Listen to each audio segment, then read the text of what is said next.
Some romance end in betrayal. Others begin with it. England, 1825. On a cold autumn night at Blackmere Hall, Eliza Hawthorne stood in her new bedchamber as a married woman, her wedding gown still heavy against her skin, the house unnaturally quiet beyond the door. Hours earlier, she had signed the register, spoken the vows, and been addressed as Duchess for the first time in her life. The servants had bowed. The household had accepted her without question. Yet even before midnight struck, she knew something was wrong. Eliza was not a romantic by nature. She had entered the marriage with clear eyes and modest expectations, believing duty and security to be worth more than affection. The Duke of Blackmere had been distant but courteous, reserved in the manner of men accustomed to command. Nothing about him had suggested deception. Nothing except the portrait she had passed in the hall, the one she had barely glanced at, and could not forget. The man in the frame bore the same name, the same title, and a date of death engraved beneath it. As the clock chimed midnight, the door to the bedchamber closed and locked from the inside. The Duke did not touch her. He did not threaten her. He simply turned and said with unsettling calm that there were truths she needed to hear before she decided whether to stay. In that moment, Eliza understood that she had not married into wealth alone, but into a secret that had survived 3 years, and that whatever lay ahead would demand not fear, but choice. In that moment, Eliza understood that she had not married into wealth alone, but into a secret that had survived 3 years, and that whatever lay ahead would demand not fear, but choice.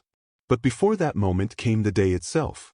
The morning of her wedding had begun with rain, which her mother declared an ill omen and her father dismissed as irrelevant. Eliza had said nothing at all. She had learned, over the course of her 23 years, that silence was often safer than opinion, and that duty, once accepted, required no further commentary. The Hawthorne family had been gentry once, in the way that aging furniture had once been fashionable. Respectable, certainly. Comfortable, perhaps. But the years had worn them thin. Her father's investments had failed. The estate had been sold. What remained was a London townhouse too expensive to maintain and too modest to impress, and 3 daughters whose only assets were their names and their faces. Eliza was the eldest. That made her the solution. The Duke of Blackmere had appeared in their lives with little fanfare and less explanation. He was a widower, her mother had whispered, though no one seemed to know much about the late Duchess. He was reclusive, her father had added, but wealthy beyond measure. The estate was vast. The title ancient. The offer, when it came, had been formal, distant, and impossible to refuse. Eliza had met him twice before the wedding. Once at a dinner her parents had arranged, where he had been polite, controlled, and utterly unreadable. Once at the signing of the settlement, where he had barely looked at her. He was handsome in a severe way, with dark hair and darker eyes, a face that seemed carved rather than born. He did not smile. He did not attempt charm. He simply existed, contained and watchful, as though the world around him were a script he had memorized long ago. She had asked him no questions. He had offered no confessions. It was, she thought, the most honest beginning a marriage of convenience could have. The ceremony had taken place in a small chapel near Blackmere Hall, attended by a handful of witnesses and no celebration. The vows had been spoken clearly, signed without hesitation. The ring he placed on her finger was old, heavy, engraved with a crest she did not recognize. When the vicar pronounced them man and wife, the Duke had inclined his head in acknowledgment but had not kissed her. "Welcome to Blackmere, Your Grace," he had said quietly, and the title had felt like a coat that did not fit. The journey to the manor had been silent. The carriage rattled over uneven roads, through woods that seemed older than memory, past gates that groaned as they opened. Eliza had kept her hands folded in her lap, her gaze fixed on the passing trees. The Duke sat across from her, his expression unreadable, his posture perfect. He did not speak. Neither did she. When Blackmere Hall finally came into view, Eliza felt her breath catch despite herself. It was enormous. Gothic and sprawling, all stone and shadow, with towers that pierced the gray sky and windows that reflected nothing. It looked less like a home and more like a monument, something built to endure rather than to welcome.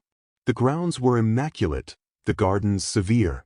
Everything about it whispered age, weight, permanence. The staff had been waiting. They stood in a neat line along the entrance, heads bowed, hands clasped. A butler, stern and silver-haired. A housekeeper in black, her face as smooth and unreadable as marble. Maids, footmen, groundskeepers, all silent, all watching. "Your Grace," the butler had said, bowing deeply. Not to her. To him. The Duke had acknowledged them with a nod, then gestured toward Eliza. "This is the Duchess. See that she is made comfortable." "Of course, Your Grace." The housekeeper had stepped forward, her expression neutral. "If Your Grace would follow me, I will show you to your chambers." Eliza had glanced at the Duke, uncertain, but he had already turned away, moving deeper into the house without a word. She had followed the housekeeper in silence, her footsteps echoing against stone floors, her eyes catching on details she could not quite name. The portraits lining the walls. The dust that did not exist. The way the servants moved, efficient and soundless, like figures in a play. Her chambers were beautiful. A four-poster bed draped in deep blue velvet. A fire already lit. A writing desk by the window overlooking the grounds.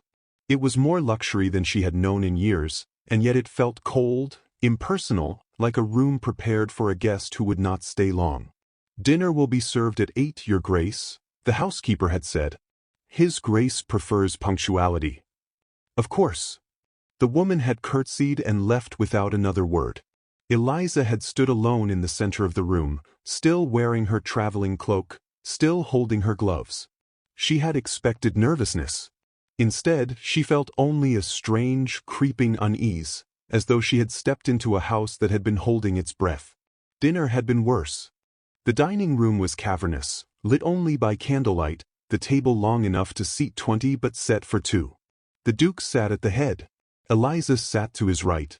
Between them lay silence and silver and the faint sound of cutlery against porcelain. He did not speak unless spoken to. She did not know what to say. The food was excellent. The wine was fine. The conversation was non-existent. At one point she had tried. "The estate is very beautiful. It has stood for 300 years. You must be proud. Pride is irrelevant. Duty is what endures." She had nodded and said nothing more. When the meal ended, he had risen, inclined his head, and said, "I will see you shortly, Your Grace." Then he had left. Eliza had remained at the table, her hands folded in her lap, her heart beating just a little too quickly. She did not know what shortly meant. She did not know what was expected of her. She knew only that the wedding night loomed ahead like a door she could not avoid. The housekeeper had returned to escort her back to her chambers. They had walked in silence through hallways that seemed to shift in the candlelight, past doors that were closed, past windows that reflected only darkness. And then Eliza had seen it. The portrait. It hung in the main corridor, just outside the wing that led to her chambers. A man in formal dress, seated, his expression stern and composed. The painting was large, framed in gold, positioned prominently as though it were meant to be seen. Eliza had stopped. The housekeeper had paused as well, her face carefully blank. "Who is that?" Eliza had asked. "The late Duke of Blackmere, Your Grace." Eliza's chest tightened. "The late Duke?" "Yes, Your Grace." "When did he die?" 3 years ago." The words had landed like stones. Eliza had stepped closer, her eyes scanning the portrait. The face was familiar.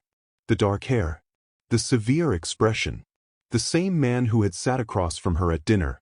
The same man who had placed a ring on her finger. And beneath the portrait, engraved on a small brass plate, were the words, "Edward Thorne, Duke of Blackmere, 1790 to 1822. Eliza's breath had stopped. 1822. 3 years ago. The housekeeper had said nothing. She simply stood, waiting, her hands folded, her face a mask. Eliza had turned slowly. "That is the Duke of Blackmere." "Yes, Your Grace. The man I married is the Duke of Blackmere. But this portrait was commissioned upon his death." Eliza's voice had sharpened. "Then who did I marry?" The housekeeper's expression had not changed. You married the Duke of Blackmere, Your Grace. It was not an answer. It was a wall. Eliza had felt the unease that had followed her all day crystallize into something colder. Fear, confusion, anger. I wish to speak with my husband, she had said, her voice steady despite the tremor in her chest. He is waiting for you in your chambers, Your Grace. Eliza had walked the rest of the way in silence, her mind racing, her hands clenched. The housekeeper had opened the door to her room, curtsied, and disappeared. Inside, the fire was still burning. The room was warm. And standing by the window, his back to her, was the man she had married. He did not turn when she entered. He did not speak. Eliza closed the door behind her. Her voice, when it came, was quiet but firm. I saw the portrait. He went still. The Duke of Blackmere died in 1822. Silence. So tell me, Eliza said, her heart pounding, who are you? He turned slowly. His face was calm, his eyes steady. He did not look surprised. He did not look afraid. He looked resigned. I am the man you married, he said quietly. That is not an answer. It is the only answer I can give you tonight. Eliza stepped forward. The portrait bears your face. The staff call you Duke. But the man in that frame is dead. So either you are a ghost, or you are a liar. He did not flinch. I am neither. Then what are you? He held her gaze for a long moment. Then, with deliberate calm, he crossed the room and locked the door from the inside. Eliza's pulse spiked. But he did not approach her. He simply stood there, hands at his sides, his voice low and steady. You deserve the truth, he said. And I will give it to you. But first, you must understand something. What? That once you know, you will have a choice to make. And whatever you choose, I will not stop you. Eliza's throat tightened. A choice about what? He exhaled slowly. Whether to stay, or whether to destroy everything. The locked door should have frightened her. It did not. Perhaps it was because he had not moved toward her. Perhaps it was because his voice, though grave, held no threat. Or perhaps it was simply that Eliza had spent too many years navigating the careful lies of polite society to mistake control for danger. This man, whoever he was not trying to trap her. He was trying to contain something. The question was what? You said I have a choice, Eliza said, her voice steadier than she felt. But you've locked the door. To keep others out, he replied. Not to keep you in. A fine distinction. It is the only one that matters. He moved away from the door, crossing to the far side of the room where a decanter of brandy sat on a small table. He poured 2 glasses without asking, then offered one to her. Eliza hesitated, then took it. Her hands were steady. That surprised her. Sit, he said quietly. Please. She did not sit. Neither did he. They stood across from each other like duelists waiting for the signal, the fire crackling between them, the silence heavy with unspoken questions. Finally he spoke. My name is Julian Thorne. The name meant nothing to her. She waited. Edward Thorne, the Duke of Blackmere, was my cousin. We were raised together, educated together. When his father died, Edward inherited the title. I inherited nothing. His voice was calm, factual, as though reciting someone else's history. I was sent to manage the northern estates. Edward remained here. We rode occasionally. We were not close, but we were not enemies. We were simply bound by name and duty. He paused, turning the glass in his hand but not drinking. 3 years ago, Edward died. Suddenly. A riding accident. His horse threw him. He struck his head. By the time they found him, it was too late. Eliza's chest tightened. I'm sorry. Don't be. You did not know him. Neither truly did I. Julian's gaze lifted to meet hers. But his death was not simply a tragedy. It was a catastrophe. Why? Because Edward had no heir. No brother. No son. The title would have passed to a distant cousin in Scotland, a man who had never set foot on this estate and had no interest in preserving it.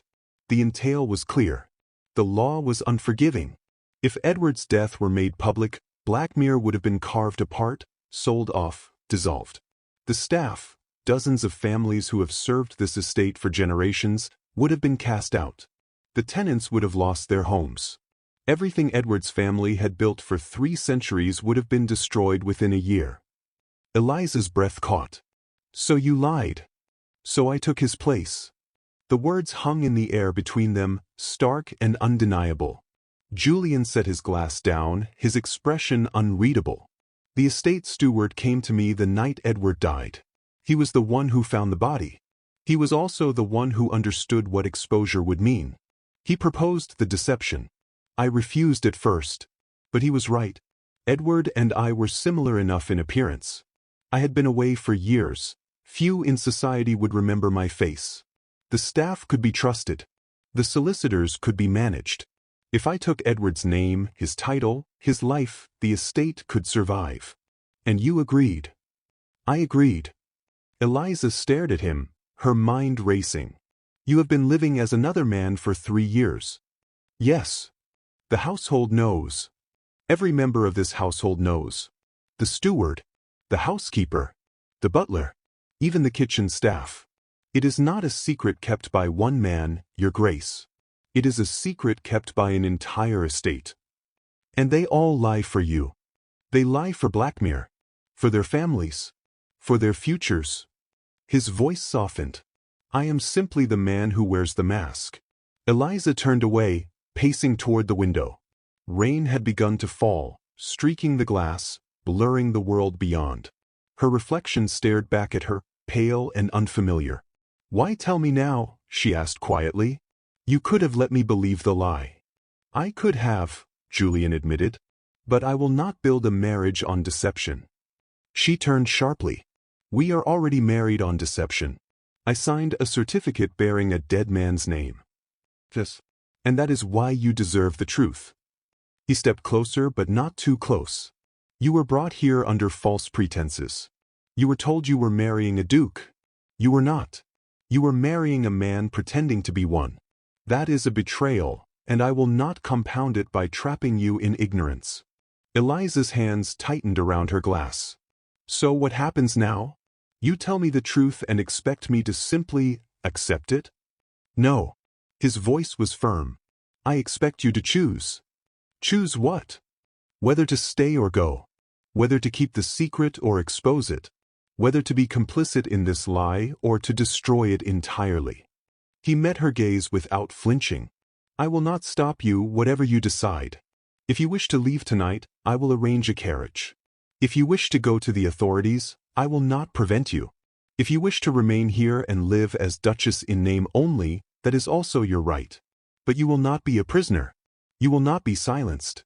You will have the one thing I can give you that no one else has." "And what is that?" "Choice." The word struck her like a bell. Eliza had not had a choice when her father's debts mounted. She had not had a choice when her mother declared her the family's only hope. She had not had a choice when the Duke of Blackmere, Julian Thorne, had made his offer and her parents had accepted before she could even speak.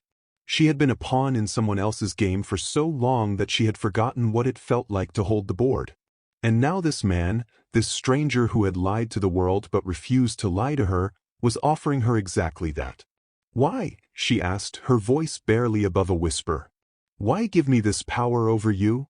"Because you deserve it." His answer was simple, unflinching. "And because a marriage without honesty is a prison. I have lived inside one lie for 3 years. I will not ask you to live inside another." Eliza turned back to the window, her mind a storm of thoughts she could not untangle. She could leave.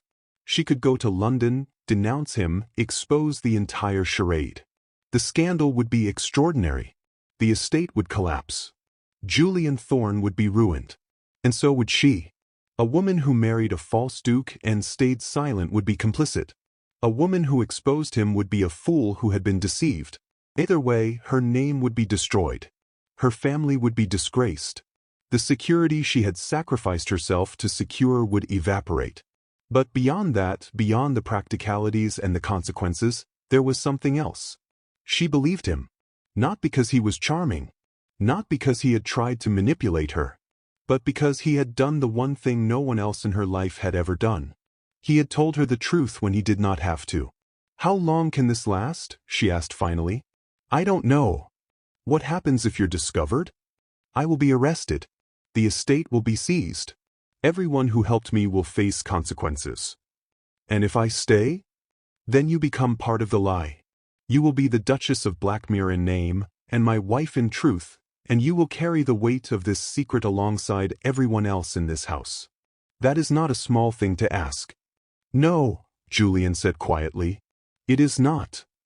Eliza turned to face him fully. "If I stay, I will need answers. Not tonight, but eventually. I will need to understand how this works. How you've maintained it. How you intend to protect it. You will have them. And I will need autonomy. I will not be locked in this room. I will not be kept ignorant. I will not be paraded as decoration while you make every decision. You will not. And if I change my mind, if I decide tomorrow or a month from now that I cannot live with this, I will leave, and you will not stop me. I will not." She searched his face for deception, for hesitation, for anything that would tell her this was another manipulation. She found nothing but steady resolve. "I will stay," she said finally. "For now." Something shifted in his expression. Not relief, precisely, but acknowledgement, respect. "Thank you," he said quietly. "Do not thank me yet." Eliza set her glass down, her voice calm but firm. "I am not doing this for you. I am doing this because I have nowhere else to go, and because exposure would destroy me as much as it would destroy you. This is survival, Mr. Thorne. Not loyalty." "I understand." "Do you?" "Yes." He met her gaze without flinching. "And I will not ask you to pretend otherwise." The fire crackled. The rain continued to fall. Between them, the air had shifted. They were no longer strangers. They were not yet allies. But they were something new, bound by truth, by risk, by a lie that required both of them to survive. Julian moved toward the door, unlocking it with a quiet click. "Your chambers are yours. I will not intrude. If you need anything, ring for the housekeeper. She will see to it." "Where will you sleep?" "In the Duke's chambers. Across the hall." He paused. "This marriage is real in law, but it does not have to be real in practice. Not unless you wish it." Eliza nodded slowly. "Good." He inclined his head and turned to leave. "Mr. Thorne." He stopped. "What happens if someone comes looking? If someone questions you? Then we will deal with it together. And if I am not ready? Then I will deal with it alone." He left without another word, the door closing softly behind him. Eliza stood in the center of the room, her heart still racing, her mind still spinning. She had married a duke who did not exist. She had bound herself to a man who lived inside someone else's skin. She had stepped into a lie so vast that an entire estate depended on it. And she had chosen to stay. Not because she trusted him. Not because she believed in him. But because, for the first time in her life, someone had given her the power to choose, and she refused to waste it. The days that followed were strange. Eliza moved through Blackmere Hall like a guest in a museum, observing without touching, learning without asking. The staff treated her with perfect deference, their faces calm, their words careful. The housekeeper showed her the estate ledgers. The butler explained the household routines. The cook asked her preferences for meals. No one mentioned the portrait. No one mentioned Edward. No one mentioned the lie. It was as though the entire household had rehearsed this performance years ago and now moved through it with seamless precision. Eliza was the Duchess. Julian was the Duke. The past was irrelevant. The present was all that mattered. She found herself watching him. He moved through the estate with quiet authority, reviewing accounts, meeting with tenants, overseeing repairs. He was competent, thorough. He did not command affection, but he earned respect. The staff obeyed him not out of fear but out of trust. Whatever Edward Thorne had been, Julian had become something steadier. They dined together each evening. The meals were no longer silent. Eliza asked questions. Julian answered them. She learned about the estate's history, its tenants, its fragile finances. She learned that the deception had not been easy, that Julian had spent 3 years studying Edward's handwriting, memorizing his habits, inhabiting a life that was not his own. "Do you ever forget?" she asked one night. "Forget what?" "Who you really are." He had paused, his fork hovering over his plate. "Every day." It was the most honest thing he had said since their wedding night. Slowly, cautiously, they began to speak not as Duke and Duchess, but as two people trapped in the same impossible situation. Eliza told him about her family's debts. He told her about the northern estates he had once managed. She admitted she had never expected love. He admitted he had never expected to marry at all. They were not friends, but they were no longer enemies. And then, one morning, everything changed. Eliza was in the library when the butler appeared in the doorway, his face carefully neutral. "Your Grace, a letter has arrived." She looked up. "For me?" "For His Grace. From London."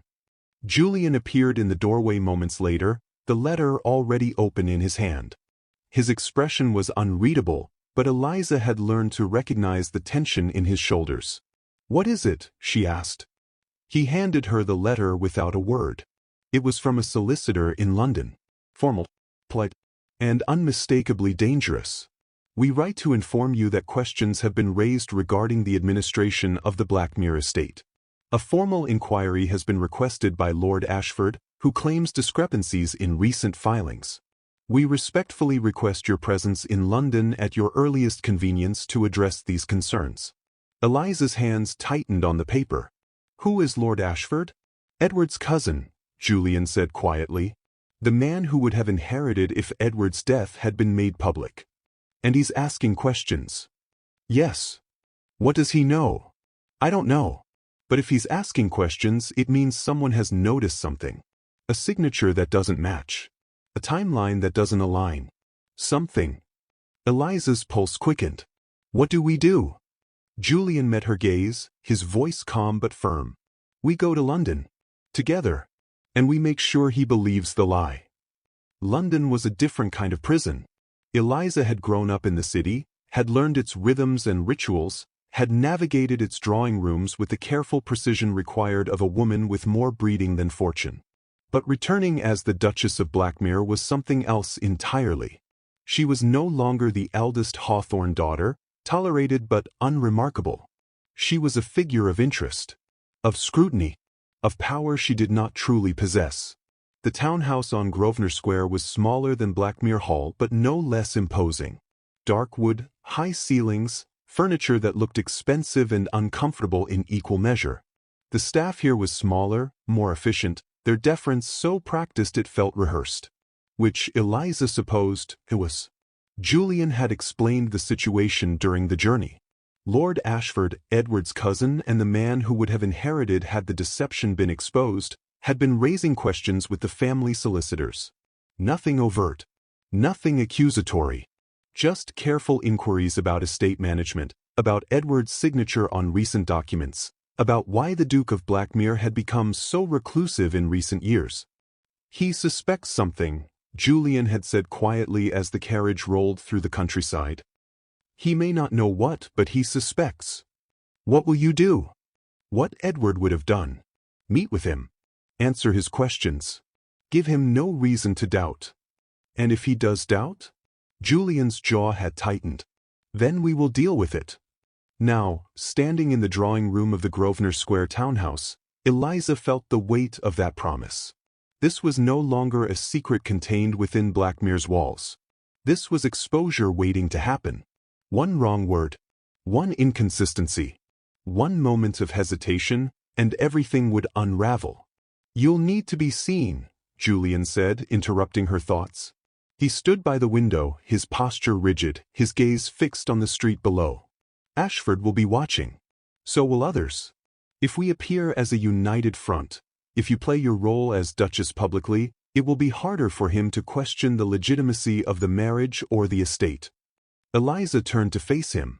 "What role, exactly, am I playing?" "The role of a woman who married a duke and is content with her position." "Content," she repeated, her voice edged with irony. "Not happy. Not in love. Just content." "Yes. And what are you playing?" A duke who values his privacy but honors his obligations. How convincing. Julian's gaze shifted to her, sharp and steady. It has to be. Ashford is not a fool. If he senses weakness, he will press. If he senses discord between us, he will exploit it. Eliza crossed her arms. Then perhaps you should tell me what Edward was like. His mannerisms. His preferences. How he spoke. How he moved. If I'm to play the part of his widow-made duchess again, I should at least know the man I'm supposed to have mourned. Julian hesitated. For the first time since she'd met him, he looked uncertain. Edward was. He trailed off, searching for the word. Controlled. He did not laugh easily. He did not confide in anyone. He valued order, tradition, legacy. He was not unkind, but he was not warm. He lived his life as though it were a duty he had been assigned and intended to fulfill without complaint. He sounds lonely. He was. And you? Eliza asked quietly. Are you lonely, Mr. Thorne? Julian's expression shuddered. I am not here to discuss my feelings, Your Grace. I am here to ensure we survive the next fortnight. Of course. Eliza's voice was cool, but not unkind. Forgive me for suggesting you might be human. He turned back to the window without answering. The first test came 2 days later. Lord Ashford requested a meeting at the solicitor's office. Formal. Professional. Ostensibly to discuss routine estate matters, but Julian knew better. Eliza insisted on accompanying him. You don't need to be there, Julian said as they prepared to leave. No, Eliza agreed. But I will be. Why? Because if Ashford is testing you, he will also be observing me. And I would rather he see a duchess who stands beside her husband than one who hides in the background. Julian studied her for a long moment, then nodded. Very well. The solicitor's office was all dark wood and leather-bound books, the air heavy with the smell of ink and old paper. Mr. Pemberton, the family solicitor, greeted them with a bow that was just a fraction too deep, his smile just a fraction too tight. He knew. Of course he knew. He had been part of the deception from the beginning. Lord Ashford arrived moments later. He was younger than Eliza had expected, perhaps 30, with fair hair and a pleasant face that masked a sharp intelligence. He greeted Julian with a formal bow and Eliza with a warmer smile. Your Grace, he said, taking her hand. A pleasure to finally meet you. I had heard Edward had remarried, but I confess I was surprised. He was never one for society. Neither am I, Eliza replied smoothly. We suited each other well in that regard. Ashford's smile widened. How fortunate. They sat. Pemberton shuffled papers. Ashford asked his questions with the precision of a man who already knew the answers he wanted. I've been reviewing the estate accounts, he said, his tone casual. There are some discrepancies in the ledgers from the past 2 years. Nothing alarming, but enough to warrant clarification. Julian's expression did not change. What kind of discrepancies? Signatures, primarily. The handwriting on several documents appears inconsistent. Eliza's pulse quickened, but she kept her face calm. Julian leaned back in his chair, his posture relaxed. I suffered an injury to my hand 18 months ago. A fall while writing. It affected my grip for some time. Pemberton can confirm. Pemberton nodded immediately. Yes, Your Grace. I recall it well. The Duke was quite frustrated by the difficulty. Ashford's gaze flicked between them, searching. I see. And the increased reclusiveness? Edward was never particularly social, but in recent years he has declined nearly every invitation. My wife prefers the countryside, Julian said smoothly. As do I. London holds little appeal. And yet here you are. Business requires it. Ashford smiled, but it did not reach his eyes. Of course. The meeting continued for another hour. Ashford asked more questions. Julian answered them all with calm precision. Eliza said little, but when she did speak, it was with quiet authority, reinforcing the image of a united front. By the time they left, Ashford's suspicions had not been dispelled, but neither had they been confirmed. He knows something is wrong, Eliza said quietly as their carriage pulled away. He just doesn't know what. No, Julian agreed. But he will keep looking. That night, Eliza could not sleep. She found herself in the library, a candle in hand, scanning the shelves for something, anything, to quiet her racing thoughts. The house was silent, the staff long since retired. She was alone. Or so she thought. Can't sleep? She turned sharply. Julian stood in the doorway, still dressed, his cravat loosened, his hair disheveled in a way that made him look younger. More human. Neither can you, apparently, she replied. He stepped into the room, closing the door behind him. I've been going over the estate records, trying to anticipate Ashford's next move. And I think he's going to request a formal audit. Eliza's stomach tightened. Can you survive that? I don't know. Julian moved to the sideboard, pouring himself a drink. He offered her one. She accepted. The records are clean. Pemberton has made sure of that. But if Ashford brings in an outside auditor, someone who doesn't know the truth, they might notice things Pemberton has overlooked. What kind of things? Small things. A signature that slants differently. A date that doesn't align. Handwriting is surprisingly difficult to forge perfectly, even when you've been practicing for 3 years. Eliza took a sip of brandy, the burn steadying her. What happens if they find something? Then the deception ends. I am arrested. The estate is seized. Everyone who helped me faces consequences. His voice was calm, but she could hear the weight beneath it. And you are left to explain why you married a man who does not exist. I didn't know. That won't matter. The scandal will destroy you regardless. Eliza set her glass down, her gaze steady. Then we make sure they find nothing. Julian looked at her, something shifting in his expression. You sound certain. I am. She crossed the room, standing closer than propriety allowed. I did not choose this deception, Mr. Thorne. But I have chosen to survive it. And I will not let Ashford, or anyone else, take that choice away from me. For a long moment, Julian said nothing. Then quietly he spoke.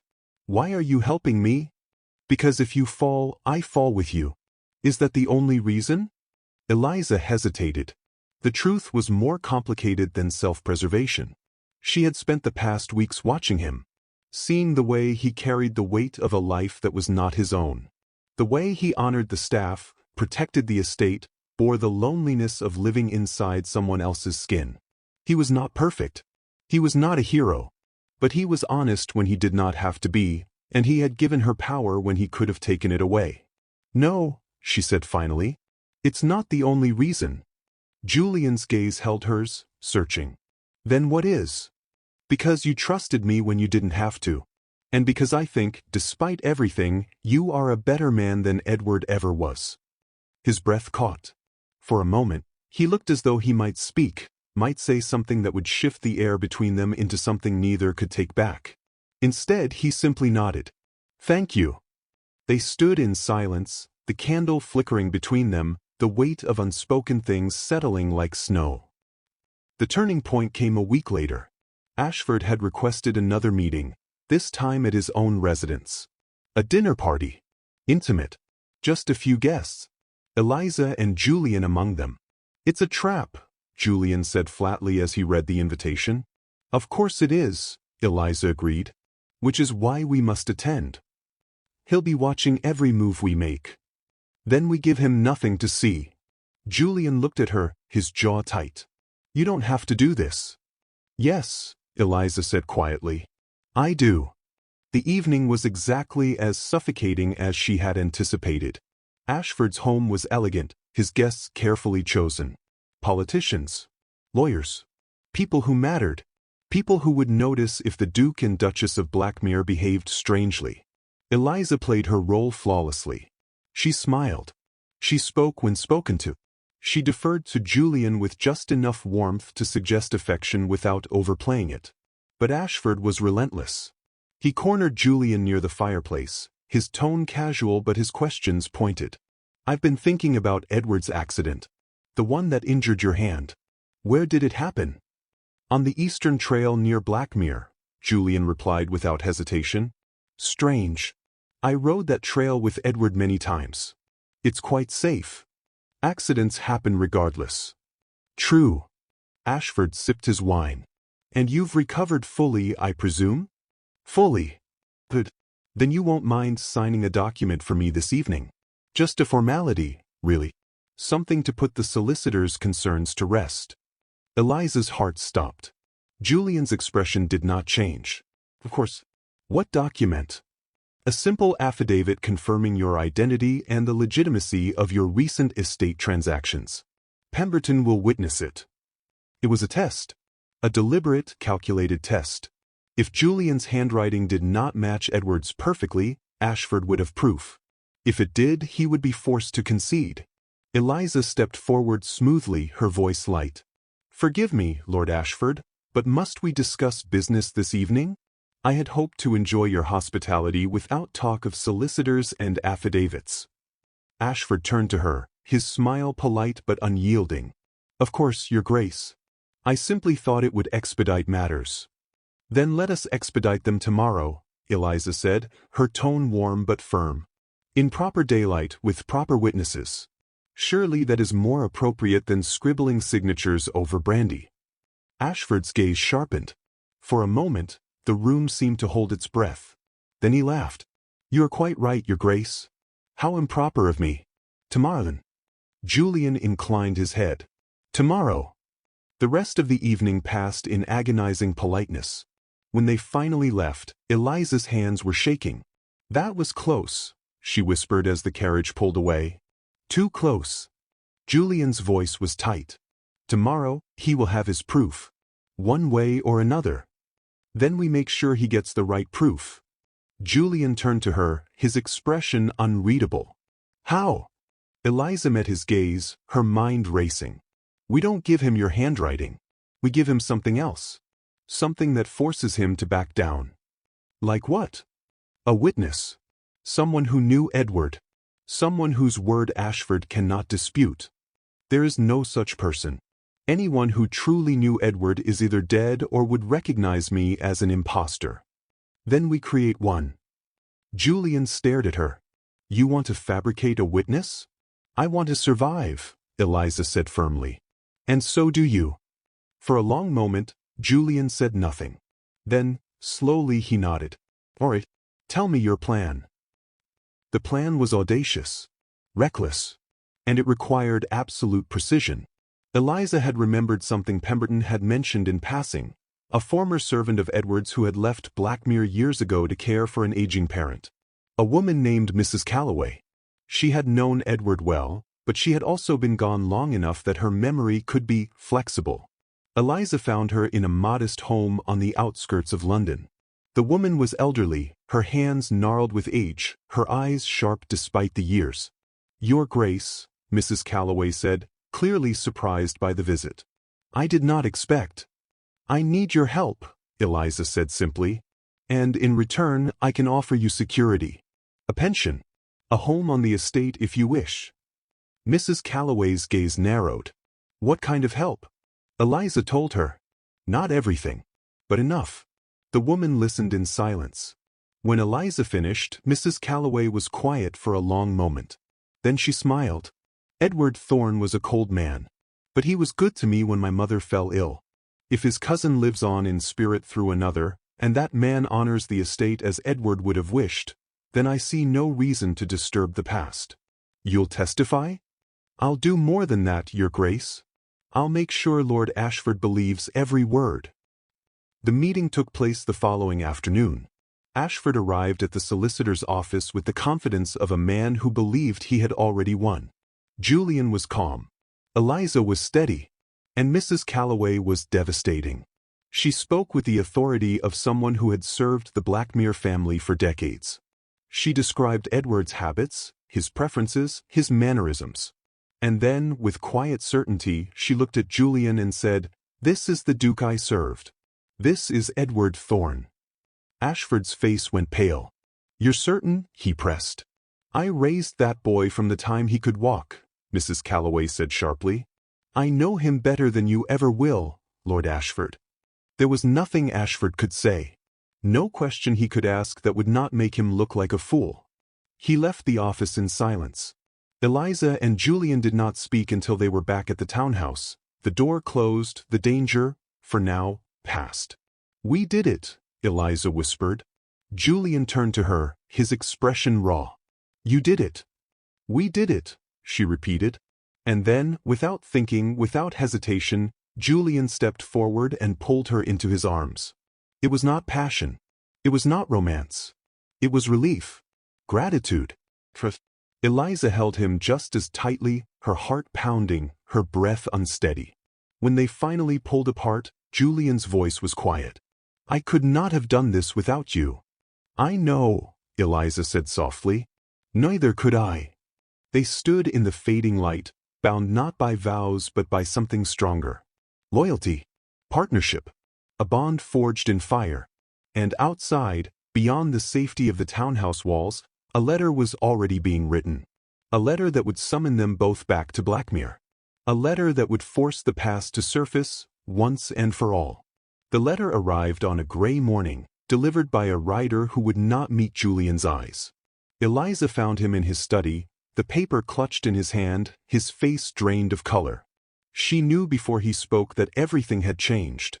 "What is it?" she asked, closing the door behind her. Julian handed her the letter without a word. It was from the House of Lords. Formal. Clinical.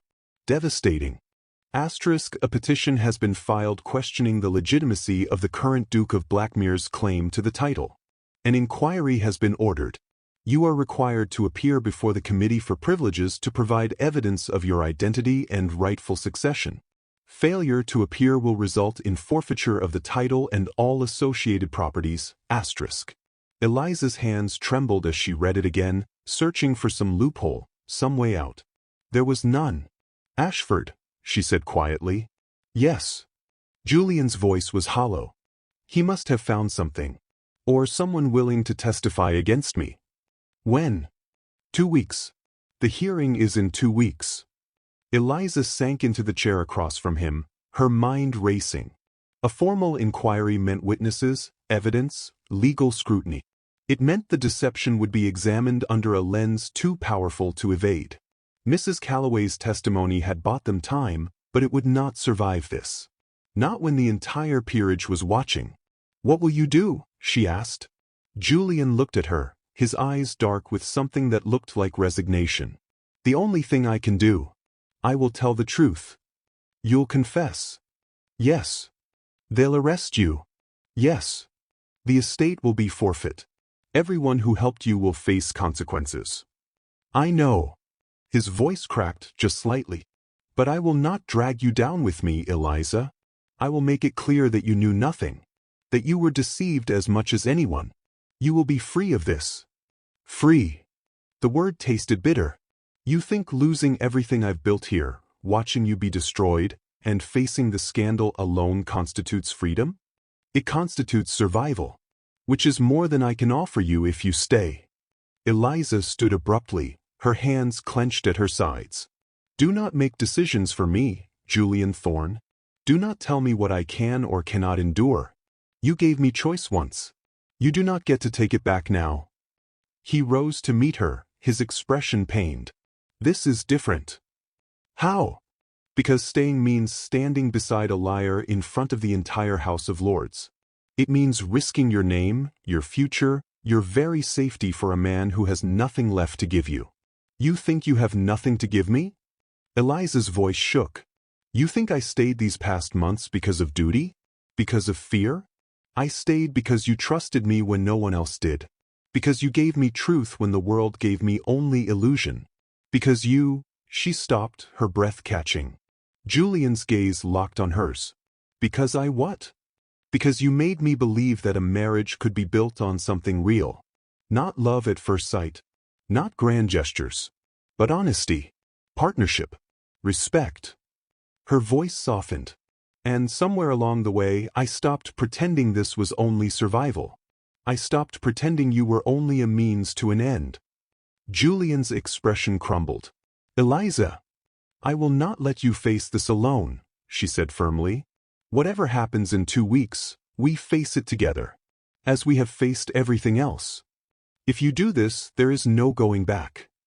I know. You could lose everything. I could. Eliza stepped closer, her voice unwavering. But I would rather lose everything standing beside you than save myself by abandoning the only honest thing in my life. For a long moment, Julian said nothing. Then slowly he reached for her hand. His grip was tight, desperate, as though she were the only thing keeping him tethered to the earth. I do not deserve you, he whispered. No, Eliza agreed quietly. But you have me anyway.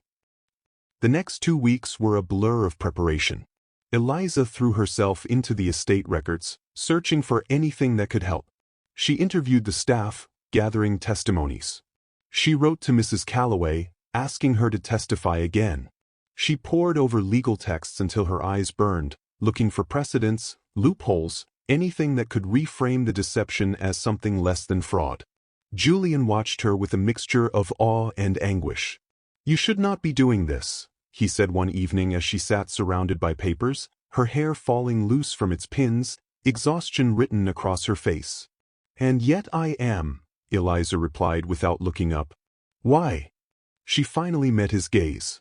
Because if we are going to lose, we will lose fighting, not cowering. He crossed the room and knelt beside her chair, taking her ink-stained hand in his. I never wanted this for you. I know. She touched his face gently, her thumb brushing his cheek. But it is what we have. So we will make the best of it. Julian closed his eyes, leaning into her touch. If I had known that first night what this would cost you, you would have told me the truth anyway, Eliza finished. Because that is who you are. Is it? Yes. Her voice was certain. You are not Edward Thorne, the Duke who valued legacy above all else. You are Julian Thorne, the man who chose integrity when deception would have been easier, who gave me power when you could have taken it, who loved an estate full of people enough to sacrifice his own identity for them. And what are you? Julian asked, his voice rough. Eliza smiled faintly. I am the woman foolish enough to love you for it. The words hung between them, stark and undeniable. Julian's breath caught. Eliza. I love you, she said simply. Not the Duke. Not the title. The man who lives in the shadows but refuses to let them consume him. The man who gave me choice when I had none. The man who made me believe I was worth more than my family's debts and society's expectations. Julian surged forward, capturing her mouth in a kiss that was desperate, reverent, and achingly real. Eliza kissed him back with equal fervor, her hands tangling in his hair, her heart pounding against her ribs. When they finally broke apart, both breathless, Julian pressed his forehead to hers. I love you, he whispered. I have loved you since the night you confronted me and refused to be afraid. I have loved you through every moment of this impossible nightmare. And I will love you regardless of what happens in that hearing. Then we face it together, Eliza said. And we do not give them victory without a fight. The day of the hearing arrived cold and gray, the sky heavy with the promise of rain. The Committee for Privileges convened in a grand hall within the Palace of Westminster, all dark wood and solemn portraits, the air thick with the weight of centuries. Lords in formal dress filled the benches, their faces impassive, their judgment already forming. Lord Ashford sat among them, his expression triumphant. Julian and Eliza entered together, her hand resting lightly on his arm. She wore a deep blue gown, elegant and austere, her hair pinned severely. She looked every inch the Duchess. Julian wore black, his posture straight, his face calm. They took their seats as the Lord Chancellor called the session to order. We are here to examine the petition filed by Lord Ashford regarding the legitimacy of the current Duke of Blackmere, the Lord Chancellor intoned. Lord Ashford, you may present your case. Ashford rose smoothly. My lords, I bring before you evidence that the man currently claiming the title of Duke of Blackmere is not, in fact, Edward Thorne, but an imposter who has assumed his identity following Edward's death in 1822. A murmur rippled through the chamber. Ashford continued, laying out his evidence with clinical precision. Handwriting inconsistencies. Testimony from servants who claimed the Duke had changed after a supposed riding accident. Records that did not align. It was damning, thorough, and undeniable. When he finished, the Lord Chancellor turned to Julian. "Your Grace, how do you respond to these accusations?" Julian stood. The room fell silent. Eliza's heart pounded. "My lords," Julian began, his voice steady, "Lord Ashford's evidence is accurate. I am not Edward Thorne." Gasps erupted. Ashford's eyes gleamed with victory. "I am Julian Thorne, Edward's cousin. And 3 years ago, when Edward died suddenly, I made the decision to assume his identity to protect the Blackmere estate from collapse." The chamber exploded into chaos. The Lord Chancellor banged his gavel, demanding order. "You admit to fraud?" the Lord Chancellor said, his voice sharp. "I admit to deception," Julian corrected. "But not to fraud. Edward died intestate with no direct heir. Under the law, the title would have passed to a distant cousin who had no interest in preserving the estate. Dozens of families, tenants, servants, tradesmen, would have been ruined. I took Edward's place not to steal what was not mine, but to preserve what he had built and protect those who depended on it." "That is not your decision to make," Ashford interjected. "The law is clear." "The law is also just," Eliza said, rising to her feet. Every head in the chamber turned toward her. The Lord Chancellor frowned. "Your Grace, this is highly irregular." "So is destroying a legacy built over 3 centuries because of a legal technicality," Eliza said, her voice ringing clear. "My lords, I stand before you not as a deceived wife, but as a willing partner in preserving Blackmere. I knew the truth. I chose to support it. And I would make that choice again." "You admit complicity?" the Lord Chancellor said. "I admit to understanding the difference between law and justice." Eliza's gaze swept the chamber. "Julian Thorne did not steal this title for personal gain. He has taken no fortune for himself. He has lived every day in service to an estate that was not his by birth but became his by duty. He preserved livelihoods, honored Edward's legacy, and ensured that Blackmere would endure. That is not fraud. That is stewardship." "It is still illegal," Ashford said coldly. "Then change the law," Eliza shot back. "Or acknowledge that sometimes preservation requires sacrifice, and that the man standing before you sacrificed his very identity to do what was right." The chamber fell silent. The Lord Chancellor leaned back, his expression thoughtful. "You present an interesting argument, Your Grace. But the law cannot be so easily dismissed." "Then restructure it," Eliza said. "Appoint Julian as guardian of the estate until a proper heir can be established. Legitimize his role through legal channels.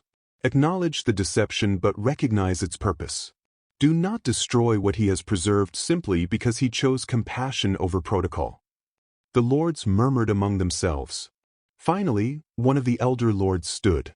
"There is precedent for guardianship in cases of disputed succession. If the committee were to acknowledge Mr. Thorne's actions as those of a protector rather than a usurper, and if proper legal arrangements were made to secure the estate's future, this could be resolved without scandal or ruin." Another lord nodded. "The estate has been well managed. The tenants have prospered. There is no evidence of malfeasance beyond the initial deception." Ashford's face went red. "You cannot be serious." "We are quite serious," the Lord Chancellor said. "The law exists to serve justice, Lord Ashford, not to punish those who act in good faith to preserve it." He turned to Julian. "Mr. Thorne, the committee will draft a formal resolution. You will be appointed legal guardian of the Blackmere estate. The title will be held in trust until a suitable arrangement can be made.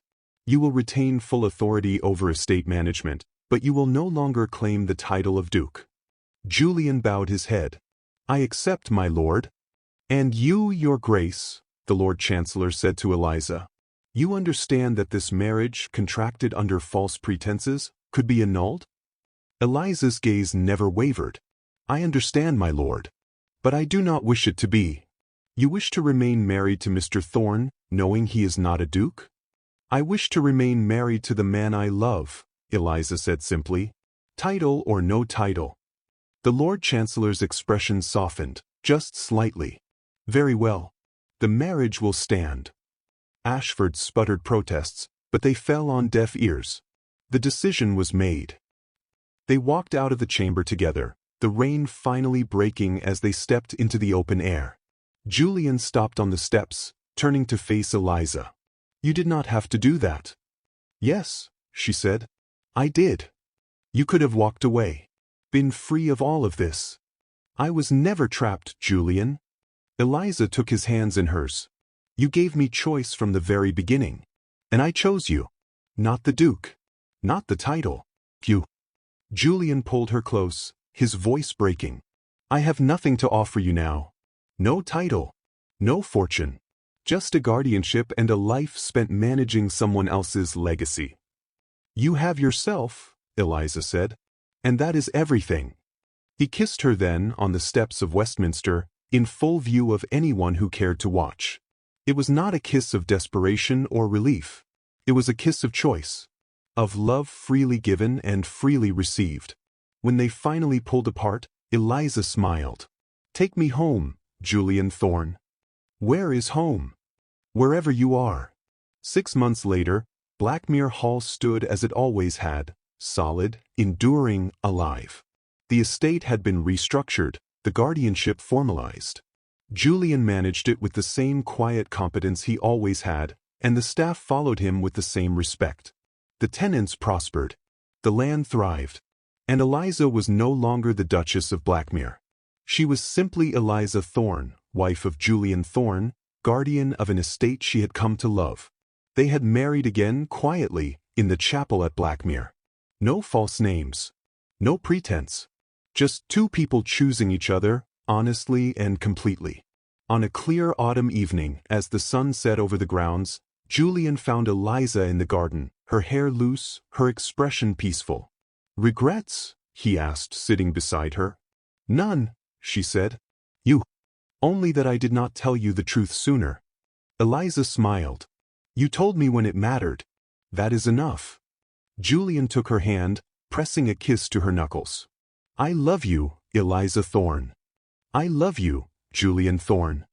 They sat in silence, watching the light fade, knowing that whatever came next, they would face it together. Not because of duty, not because of deception, but because they had chosen each other again and again, until choice became love and love became truth. Eliza had not married a ghost.